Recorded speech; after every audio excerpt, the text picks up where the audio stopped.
Tony Benítez, derecho a réplica, toma 1. Morir es fácil, hacer humor es lo que es complicado. Y dice, mira, está loco. Lo de la balsa va. Solamente hay una condición, yo me voy en la balsa. Yo pensé de verdad que en 3 meses nos íbamos a volver a ver, pero esa fue la última vez que vi a mi mamá. Estoy viendo que todo el mundo está muerto de risa y aquello era un show de una comedia, porque era una cosa muy emotiva. Yo no sabía quién era Celia Cruz. Me dice, oye, ¿tú sabes que ese humor que tú haces no todo el mundo lo entiende? Digo, ¿y tú? Espérate, salvavidas de Caguay. Salvavidas, así me puse un pulo de blanco y le puse aquí salvavidas Tony Benítez, Caguay.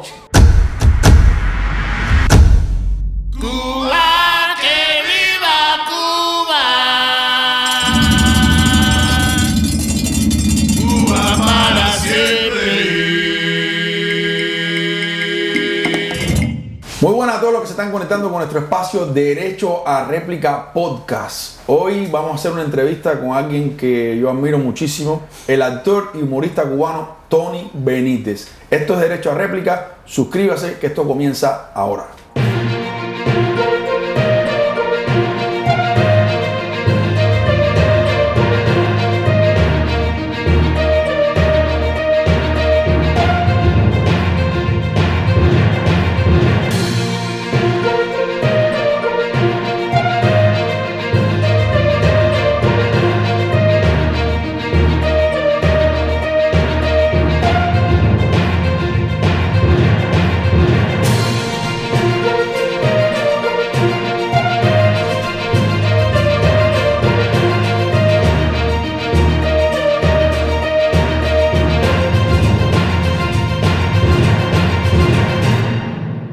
Tony, muchas gracias por estar acá, muchas gracias por invitarme 2 veces a tu show, que es tremendo show, me encantó tu show. Gracias, Ian. Gracias a ti por atreverte a ir y gracias también por atreverte a invitarme a tu podcast. No, un gustazo tenerte acá y no lo dije en la presentación, pero lo digo ahora. Tú eres de los humoristas cubanos que más cuida el humor, que más cuida lo que hace.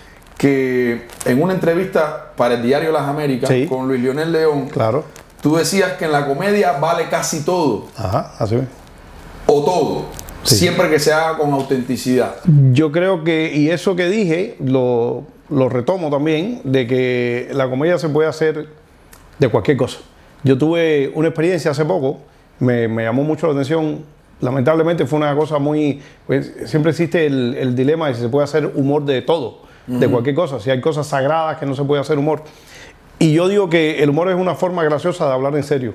Y yo tuve una experiencia muy fuerte, muy dura, muy desagradable, ¿no? En el sentido de que era el velorio de una persona joven que había fallecido. Y el padre de esa persona se puso a hacer la despedida del duelo. Y entonces él lo que hizo fue empezar en el velorio. Yo no conocía mucho a la familia, conocía lo que estaba pasando, ¿no? Porque son amigos de un amigo. Y el padre empieza a hacer anécdotas, pero las anécdotas que empieza a hacer del muchacho joven son anécdotas graciosas, para recordarlo desde un punto de vista, tú sabes, de la parte positiva, ¿no? A mí eso me gusta mucho de los velorios en Estados Unidos. Es tremendo, porque recuerdas a la persona de una manera... Sí, la parte no triste, vamos a ponerlo así, ¿no? Sí. Celebras la vida, ¿no? El tiempo que estuvo, pero es muy duro porque falleció una cosa, o sea, muy joven también, creo que tenía 40 años. Pero la anécdota empieza a ser muy graciosas y graciosas. Y la gente que estaban llorando, como vengo también de show business, estoy viendo que todo el mundo está muerto de risa. Y aquello era un show de una comedia. Así, o sea, digo, ¿esto qué cosa es? Yo hasta tenía un poco de temor de reírme, eran anécdotas muy graciosas, ¿no? Y entonces me di cuenta, o sea, reafirmo viendo eso. Decía, ¿verdad que se puede hacer? Yo pensando, ¿no? Digo, cabrón, ¿de verdad que se puede hacer sin faltar respeto? Porque había, o sea, era una comedia con dolor, vamos a ponerlo así, ¿no? Sí, había una mezcla entre lágrimas. Una mezcla tremenda, ¿no? Que, bueno, en el cine se ha llevado mucho, ¿no? Como aquello de la vida es bella. Chaplin lo hacía mucho, ¿no? La vida es bella. La vida es bella, que tú terminas la película y tú dices, ¿de qué rayo me he estado riendo yo durante toda la película? Entonces yo reafirmo un poco eso es un trabajo muy interesante, ¿no? Es difícil, porque el humor fácil también es...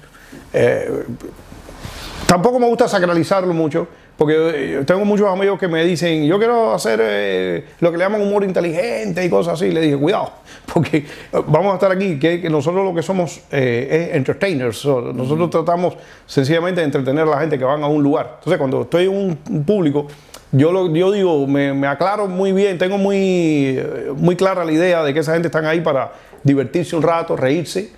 No están para, tú sabes. Entonces, para pensar tanto. Sí. Entonces los chistes de Álvarez Guedes y los chistes son muy bienvenidos. Y no tiene que tampoco uno decir, yo no voy a hacer eso, porque no. Vamos a estar aquí. Estamos aquí porque la gente se ría, para que se divierta todo el mundo. Entonces, cuando hay un espacio también para hacer un humor, un poquito de hacer que la gente piense, pues yo creo que halaga, ¿no? ¿Tú viste el hombre que le hizo una broma a su familia cuando lo enterraron? Oh, sí. Que puso una bocina dentro del ataúd. Del ataúd. Y cuando lo estaban enterrando se empezó a oír, ¡sáquenme de aquí! Eso está tremendo. ¡Sáquenme de aquí! Y la gente empezaba a mirarse y decía, pero y la gente terminó riéndose, claro, y como decimos los cubanos, cagados la risa. Ahí está. ¿No? Y yo creo que hizo inolvidable su entierro para su familia. Sí, señor. Mira, para alguna gente, para algunos dice que es mejor morirse que estar dormido, porque no te tienes que levantar a hacer pipí ni nada. Entonces, ni al otro día preocuparte porque tienes que trabajar. O sea, hay gente que prefiere la otra parte, tú sabes. Mi papá veía todo en la vida como con mucho humor. De hecho, claro, mi mamá decía que estaban juntos toda la vida, porque todos los días mi papá lograba hacerla reír. Ah, qué bueno. Y mi padre estaba en terapia intermedia, digamos, ¿no? Y empeoró. Y le dicen que se tiene que ir a terapia intensiva. Y le pregunta el médico, bueno, tiene que ir a terapia intensiva, que ahí te entuban y todo eso, ¿no? Y le preguntaron, ¿alguna duda, alguna pregunta? Y dice mi papá, ¿tienen café caliente? ¿No? Y mi hermana y mi mamá me hacían el cuento. Yo no estuve en Cuba cuando mi papá murió. Y yo decía, ese es mi papá, ¿no? O sea, hasta el final, tratando de sacarle un momento. O sea, que Groucho Marx dicen que ya a punto de morir, una de sus últimas palabras fue, morir es fácil, hacer humor es lo que es complicado. Esa fue las últimas cosas que dijo, ¿no? Y hay una genial de Groucho Marx también, que una mujer viene y le dice, señor, maestro, ¿no se acuerda de mí? Dice, nunca olvido un rostro, pero parece que hizo una excepción con el suyo. El tipo era genial. Era genial. Groucho Marx era genial.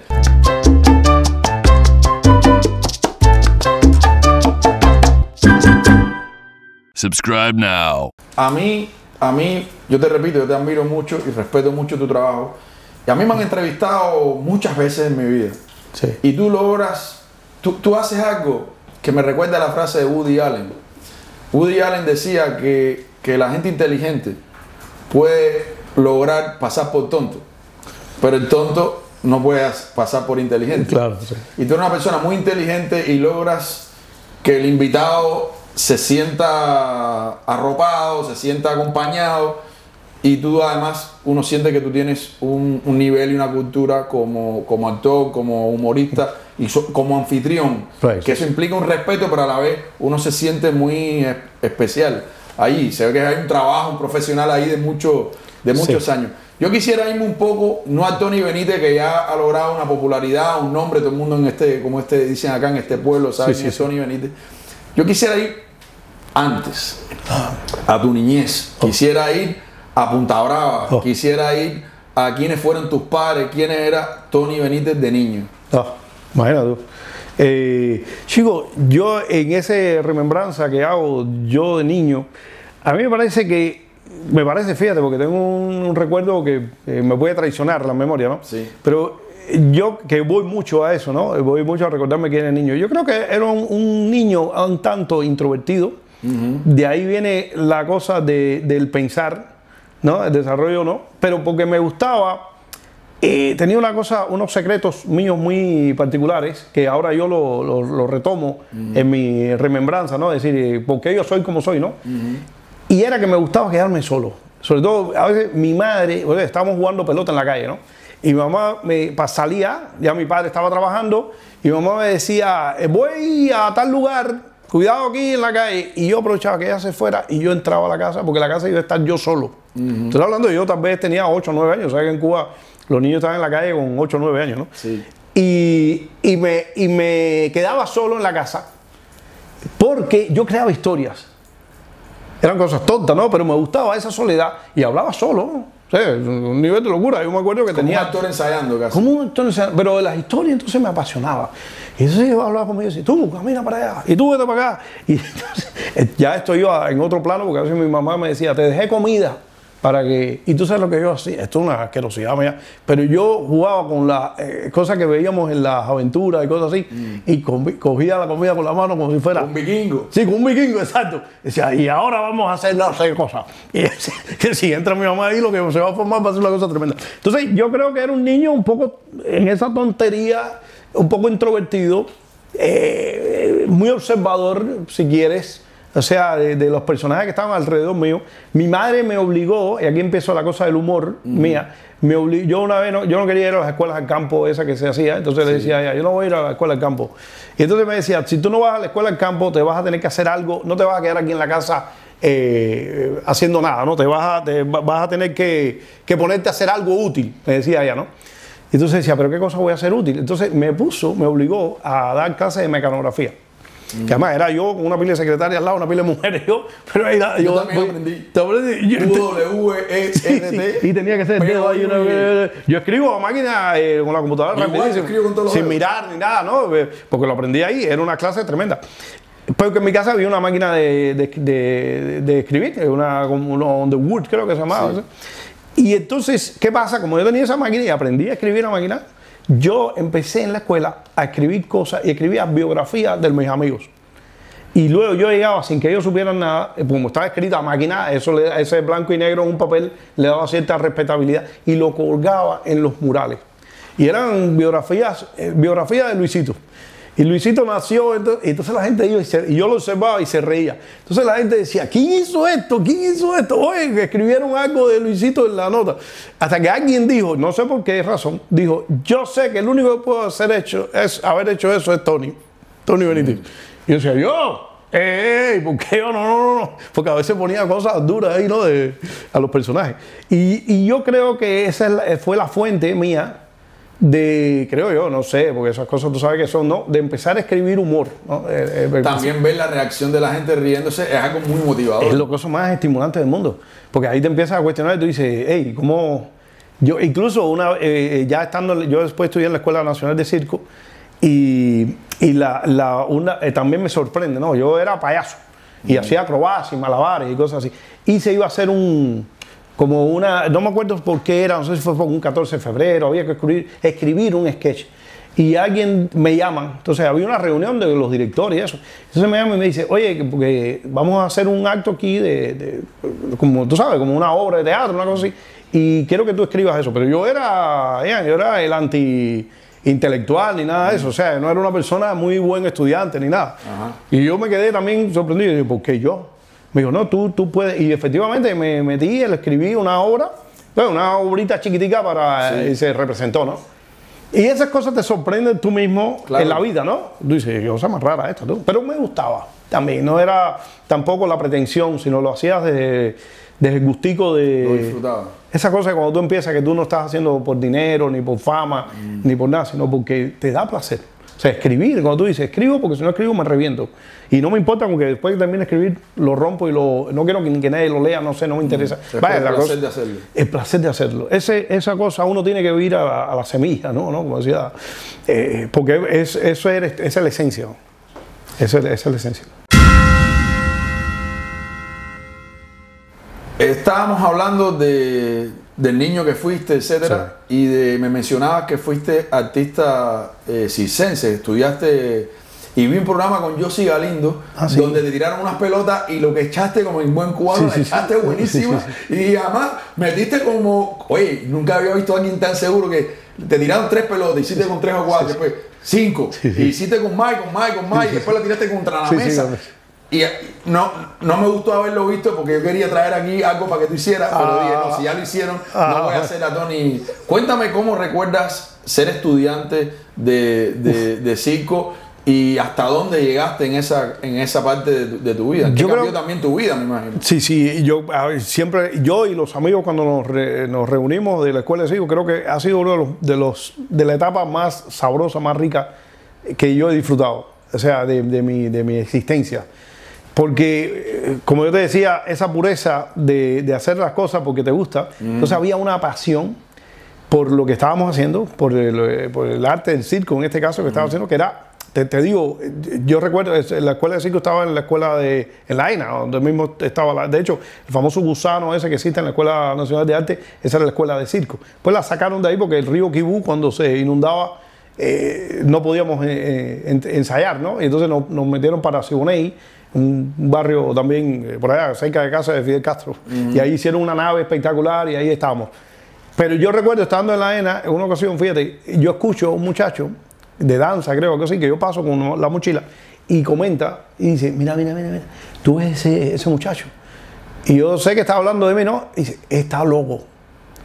Y entonces yo dije, Okay. ¿Y esto qué cosa es? Y dice, porque él ensaya. Ese tipo se mete ensayando malabares y acrobacias, lo que sea, desde las 8 de la mañana hasta las 10 de la noche.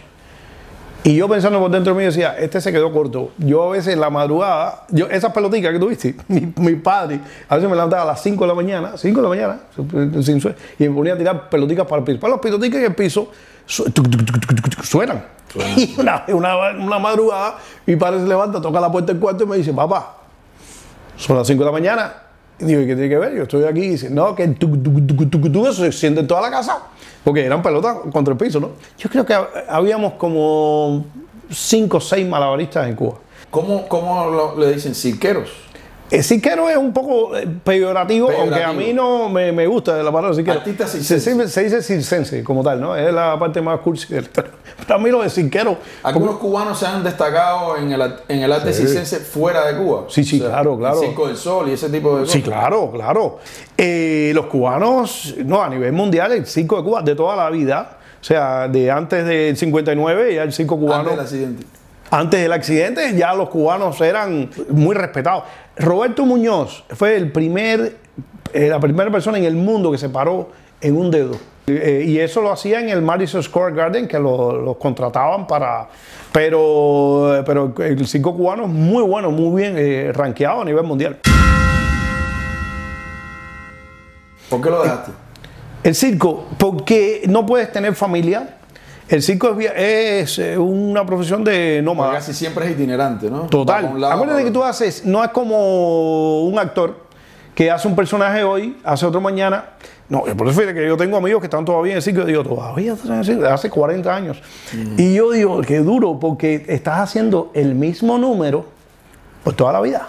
Yo quería ser trapecista. Toda esta fiebre mía del circo viene por el cine, por una película que se llama Trapecio, que hizo Burt Lancaster, Tony Curtis y Gina Lollobrigida, una película muy vieja. Esa película yo la veía, iba al cine, estas cosas de mi soledad de niño, y yo veía la película y la veía, y se acababa una tanda. ¿Te acuerdas en Cuba que se acababa una tanda y empezaba y tú... te podías quedar. Te podías quedar y ver la película 3 o 4 veces. Sí. Yo me quedaba en el cine viendo la película 3 o 4 veces.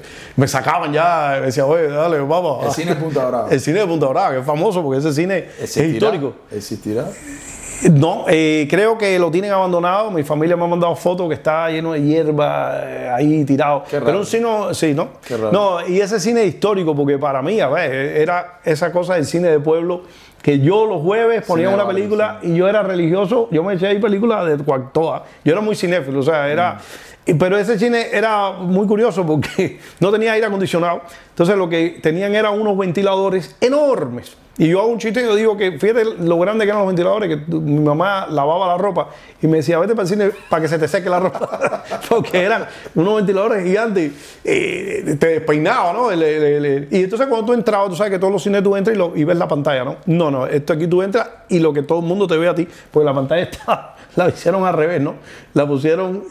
por donde uno entraba. Claro, y entonces como era un cine de pueblo, todo el que entraba, la gente los veía, a la persona que... Y como todo el mundo se conocía, fulano, ya tú entrabas, Tony, ven para acá.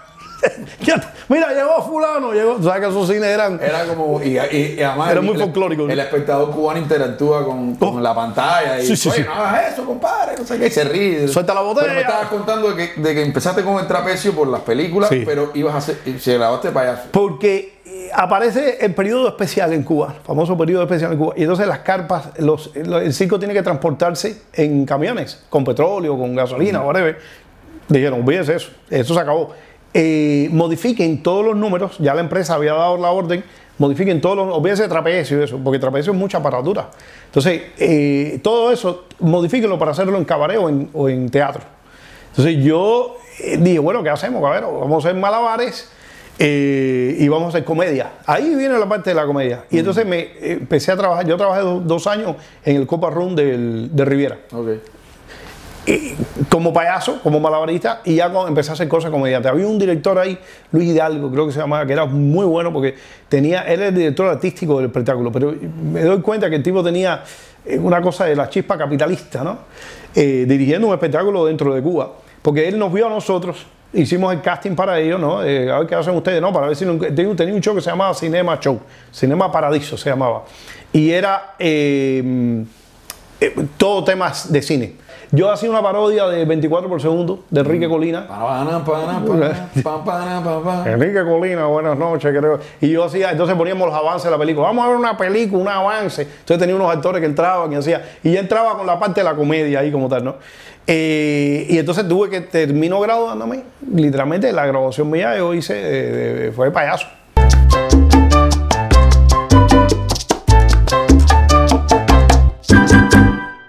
Subscribe now.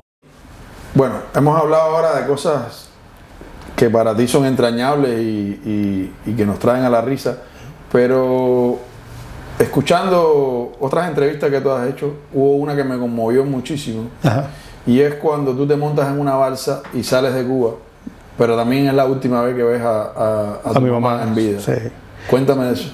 Sí, tú sabes, la historia nuestra. Yo decido irme de Cuba a raíz de que no me dejan salir de Cuba. O sea, estos viajes, como yo te contaba de lo del cabaret Copa Room de Riviera, yo empecé, trabajando en el circo o en el arte, porque tenías la oportunidad, que no tenía muchas otras personas dentro de Cuba, de salir en giras, ¿no? Giras artísticas. Entonces se me cayeron 3 giras. Las giras se fueron, yo fui el que no me fui. ¿No te dejaban ir a ti? No me dejaban ir a mí.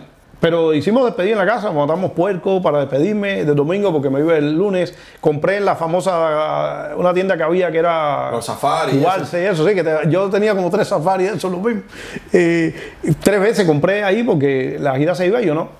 Y entonces una para España, una para Perú y otra para México. Y entonces cuando llega la última gira esa, que no me Bueno, vale aclarar que estaban claros que a lo mejor en la primera que pudiera te ibas a ir. No, yo, fíjate. O a lo mejor no estabas pensando en ese momento. Te soy sincero, mi madre me preguntaba, mi padre me preguntaba, me decía, dime la verdad, que tú te vas a quedar. Pues fíjate cómo era la cosa, ¿no? Te vas a quedar, no te vas a quedar. Todo eso venía. Y yo le decía, no lo sé. Y como podía salir y entrar, yo decía, tal vez no sé cómo voy, ¿no? Entonces tenía esa duda. El caso es que en ese tiempo llega una persona y me dice, ¿puedo conversar contigo? Le digo, hombre, claro. Entonces me dice, Tony, cierra la puerta ahí, una intriga tremenda. Me dice, ¿cómo es la relación tuya aquí en el pueblo? Digo, bueno, espectacular, yo nací aquí, todo el mundo me conoce, pero ¿qué pasa? ¿Por qué? Y el tipo me pone una carta encima de la mesa. Y la carta que ella decía de mí, pero ¿para qué te cuento? Jinetero, incluso había una parte que era contradictoria porque decía que yo era mujeriego y gay. Pero entonces ahí me sacan el que yo no pertenezco al comité, que yo no, que soy un disidente prácticamente lo que me dice. Y esa persona me dice, mientras esta opinión esté aquí, la tengamos nosotros, tú no vas a salir aquí a ninguna parte. Y yo dije, pero y bueno, ¿y ahora esto qué? ¿Y cómo quedo yo? Con esa carta yo no iba a poder ir a ninguna parte. 2 semanas antes había venido un vecino a pedirme alquilar el patio para armar una balsa. Que me daba $5 al mes o $3, porque eso era un dinero en esa época, estaba hablando del año 93, 94. Y me dice que le dije, mira, no te voy a decir que no, déjame hablar con mis padres porque tampoco vas a estar armando una balsa en el patio de mi casa. Y le voy a decir a mis padres, no pueden ir para el patio por yo no sé qué tiempo, tal vez te metes 2 meses armando la balsa. Pero cuando me pasa eso, yo lo llamo le dije, en ese tiempo le había dicho, dame tiempo para pensar, lo llamo y le digo, lo de la balsa va, te voy a dar el patio, pero y no te voy a cobrar. Solamente hay una condición, yo me voy en la balsa. Y él le encantó la idea. Me dijo, ¡ostras, pero tremendo! ¿Cómo no? Porque no tengo a nadie que se vaya conmigo. Entonces empiezo a armar yo la balsa en mi casa. Y ahí yo estuve 6 meses armando la balsa y porque estábamos buscando un motor fuera de borda, que era el famoso motor que se pone detrás, ese motor nunca apareció. Tuvimos que inventarnos un motor que le llaman estacionario, que es un motor que va dentro del bote. Ok, como aquí era un bote, vamos a llamarle bote, hay una foto por ahí. Sí. Era una cosa que flotaba. Algo que flotaba. Algo que flotaba. Yo lo empecé a meter, como no tenía nada que hacer, me iba por la mañana para el patio y le metía por la espuma. Se convirtió en una manera, una obsesión, irme y preparar aquello y buscar aquello fue la construcción de aquello, fue una película. ¿Qué edad tendrías tú? 20 años. Yo llegué aquí con 21. Y entonces, en ese tiempo, cuando llega, nos agarra agosto del 94, nos agarra el día que íbamos a salir de la casualidad. Ese mismo día habla Fidel Castro, había pasado lo del maleconazo el 5 de agosto del 94, y ese día habla Fidel Castro y dice, yo no lo voy a cuidar, la gente no lo interpretó bien, fue una cosa media subliminal el mensaje, no le voy a cuidar las costas a los americanos, no le vamos a cuidar las costas. Eso estaba diciendo que la gente se podían ir, pero nosotros, yo no sabía. Yo le decía, oye, tenemos que irnos, porque ya esa balsa yo la tengo que sacar del patio de la casa. La montamos en el camión de mi padrastro, tenía un Kamaz, el camión ruso ese. Pasa ahí una escena tremenda, porque viene la gente a despedirse de mí. La carta, famosa carta, la había firmado una señora, que yo ni conocía ni nada, que vivía... Alguien del barrio. Alguien del barrio. Que después alguien aquí me dijo, no la culpes. Y me hizo una historia de cómo funciona algo aquí que estaba más metido dentro de la nomenclatura de esta política. Y me hicieron la culpa porque esa carta ella no la hizo, probablemente. La obligaron a que hiciera cosas ahí, que firmara la carta y qué sé yo. Pero ¿qué pasa ahí? Cuando me están despidiendo los amigos en el portal de la casa, mi mamá me dice, fíjate, así, estaba hablando como estaba hablando tú y yo así de frente, me dice, te pido por favor que estés tranquilo, porque por ahí viene, detrás de ti, viene esta señora, que no me acuerdo ni cómo se llama, ¿no? Sí. Y yo le dije, viene para acá, pero ¿para qué? Yo ya le tenía, porque era la razón por la que... La señora llega a la casa, entra al portal de mi casa y me dice, ay, mijo, que me acabo de enterar de que te vas. Quiero que sepas que le acabo de poner unas velitas a San Lázaro porque quiero que llegues bien. Y yo la miré así y le dije, gracias, señora. Y la misma persona, que huevo, no sé si de verdad hizo la carta o no, ni voy a averiguar, la señora debe haber fallecido porque era bastante mayor, ¿no? Pero esa es la historia, nos montamos en el camión, mi madre y yo y mi padrastro manejando, fuimos hasta Baracoa, ahí tiramos aquella cosa en el mar, la empujamos, éramos 10 ya, yo había empezado a buscar gente porque se me rajó todo el mundo, cuando Fidel habla se me rajan todos los que iban a venir. Ese amigo que me había venido con la construcción de la balsa me dijo, yo no voy. Porque ya no sé lo que va a pasar con la gente, no nos van a dejar llegar a los Estados Unidos. Claro. Entonces todo el mundo, yo decía, no, pero ahora yo tengo una balsa y yo no puedo remar con ese animal yo solo, porque eso pesaba, yo no sé cuánto. Mira que habían, todos los que vinieron conmigo, los hombres, a uno le decían David el mulo. O sea, eran mulos, eran tipos más altos que yo, más fuertes. El Chicho, que era un tipo también, un indio grandísimo. No podíamos con aquel animal subirlo en el camión. Aquello fue una cosa tremenda. Y tirarlo en el mar, pues fue otra odisea más. Entonces, cuando estamos en el agua, que mi mamá está ahí, está todo el mundo subido arriba de la balsa. Yo empujo la balsa, la llevo más o menos unos metros fuera, pero miro, porque ahí estaba mi mamá, ¿no? Entonces, le di un abrazo a mi mamá. No que se me olvide, tenía un pañuelo en la cabeza puesto, le di un beso y le dije, yo estoy aquí en nada. Me hace falta llegar allá, pero estoy aquí en nada. Fui nadando hasta la balsa, me subí en la balsa y ahí nos metimos bastante tiempo porque ahí me llevaron a Guantánamo. O sea, estuvimos 3 días en el agua, navegando ahí un poco a la deriva, qué sé yo, tenía la brújula, qué sé yo. Y nos recogen, viene la odisea de Guantánamo, y bueno, llego acá, eso fue en 94, agosto del 94, yo llego aquí en el 95, estuve un año. Y cuando miraste para atrás, ¿qué imagen tienes de tu...? Mi mamá diciéndome, vaya Dios, mirando la escena, ella, y yo estoy mirando la escena también, como estabas viendo una despedida, pero de verdad yo no lo veía como lo veo ahora en la distancia, porque yo pensé de verdad que en 3 meses nos íbamos a volver a ver. Pero eso fue la última vez que vi a mi mamá. O sea, ya. Y a mi papá tampoco. Mi papá también falleció en Cuba y tampoco lo pude volver a ver. Porque además, para colmo, ya después que llego acá en 95, me prohíben. Mi padre fallece primero que mi mamá en el 98. Trato de ir al velorio de mi papá. Ya no lo iba a ver vivo ya. Y no me dejan entrar a Cuba. Pregunto por qué, trato de averiguar por qué. No, hay una lista negra que hicieron ahí, que no se sabe esa lista negra qué es, porque no era tampoco, y te digo, yo nunca fui un disidente en Cuba. Yo era un muchacho que tenía 21 años que quería tirar la pelotica para arriba. A ver, mi convicción política estaba bastante definida porque yo pensaba que aquello iba a durar nada una vez que yo saliera de allí, porque yo le decía a la gente, yo llevo yo no sé cuántos años navegando por todas partes en Cuba, y yo no he conocido a una persona que esté con el gobierno. Que realmente esté. No conocía una. Pero yo no conocía a nadie que estuviera a favor del gobierno. Entonces yo decía, esto lo que le queda es nada. ¿Cómo se llamaba tu mamá? Rosalina Relova. Sí.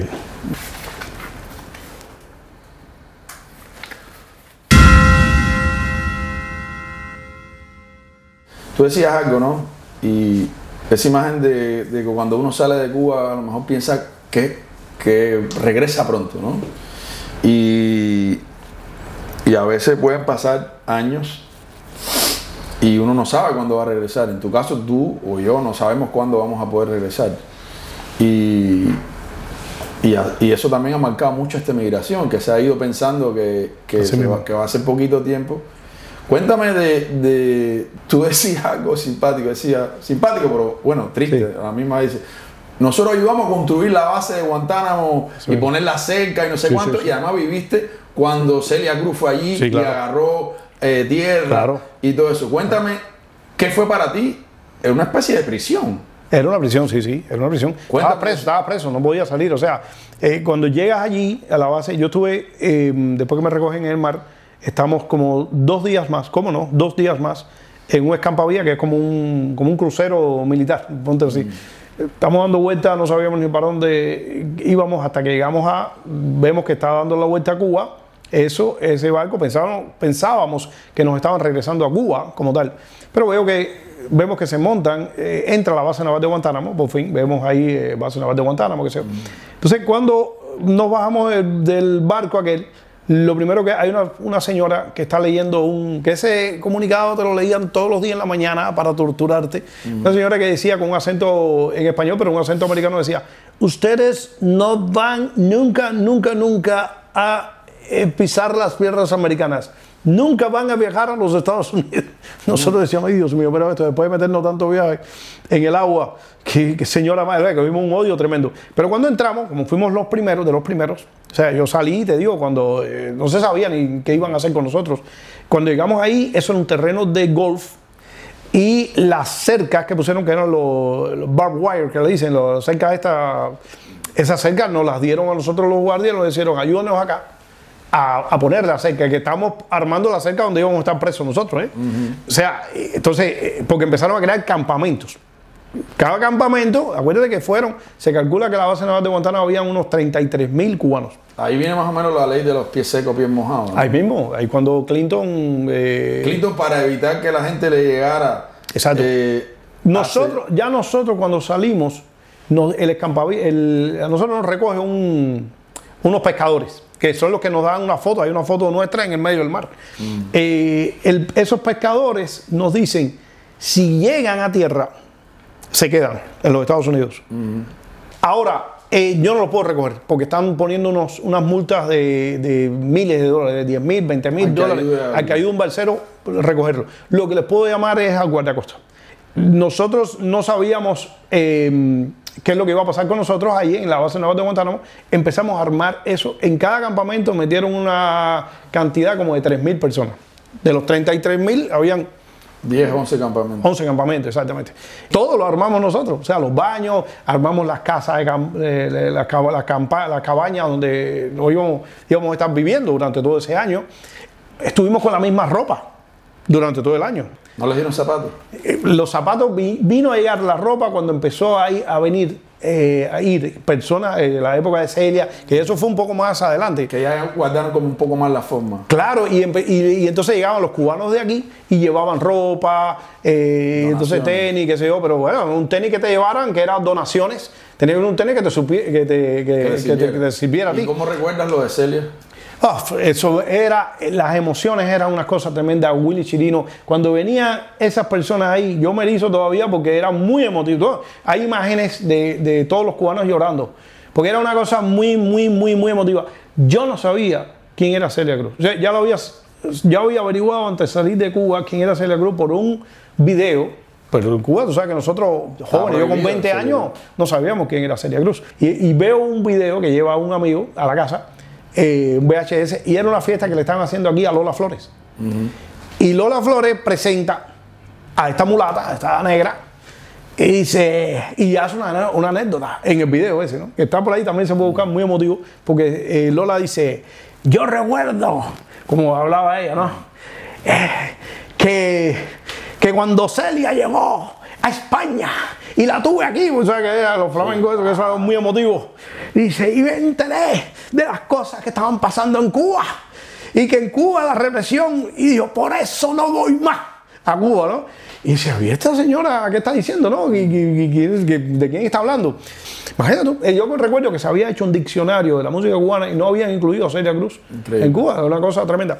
Entonces cuando va Celia a Guantánamo, imagínate tú, ellas, Willy, Gloria Estefan, eran una cosa muy emotiva. De hecho, nosotros hacíamos un show. El pelotero René Arocha también fue. Arocha también, sí, fueron cubanos aquí que eso para nosotros era allá lo más grande del mundo. Era total. Pero además que nos daba una esperanza. Claro. Porque además tú todavía seguían leyendo, ¿no? Ustedes no van a viajar a los Estados Unidos. Eso era un disco ahí. Tremenda letra. Y ellos por detrás del tapete nos decían, sí van a viajar, tengan paciencia, quédense aquí. Entonces era un aliciente tremendo, ¿no?